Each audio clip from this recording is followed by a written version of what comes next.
भगवान किस कसूर की दी है मुझे सजा। आज अमेरिका के लॉस एंजल्स में रहने वाले लोग शायद यही बोल रहे होंगे या उनके दिल से यही निकल रहा होगा, क्योंकि पिछले कुछ समय से अमेरिका का लॉस एंजल्स आग में धुआं धुआं करके जल रहा है।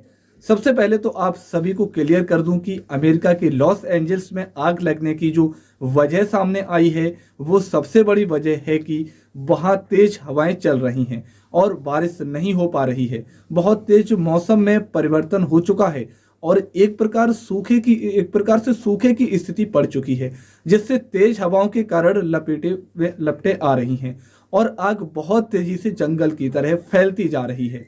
और एक अनुमान बता रहा है कि अभी तक मरने वालों की संख्या 24 से ज़्यादा हो चुकी है और 250 अमेरिकी डॉलर 250 अरब अमेरिकी डॉलर का वहाँ आर्थिक नुकसान हो चुका है। और हॉलीवुड के बहुत सारे जो एक्टर हैं उनके घर पूरी तरह से तबाह हो चुके हैं।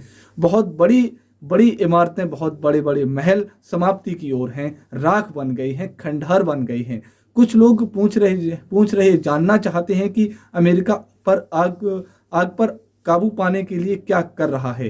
तो इस वक्त इंटरनेट या सोशल मीडिया पर आपने देखा होगा एक गुलाबी कलर का तरल पदार्थ जिसे पिंक लिक्विड कह रहे हैं, वो अमेरिका कम से कम 5 हवाई जहाज और 220 से 20 हेलीकॉप्टर से फैला रहा है ताकि आग पर काबू पाई जा सके।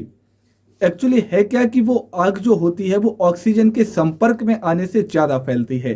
तो अमेरिका जिस पिंक लिक्विड का प्रयोग कर रहा है उसमें सामान्यतः पानी सॉल्ट से केमिकल और उर्वरकों को मिलकर बनाया गया है और वो अमोनियम फॉस्फेट का एक मिश्रण यानी घोल है। और यह घोल आग के पास जब जाता है तो आग को ऑक्सीजन से दूर कर देता है। इससे ऑक्सीजन के संपर्क में नहीं आती और धीमे होने लगती है या रुक जाती है। हाँ, अमेरिका यह बात तो कह रहा है कि वह आग पर कंट्रोल पा रहा है, लेकिन अभी तक पूरी तरह से आग पर कंट्रोल नहीं पाया जा सका है।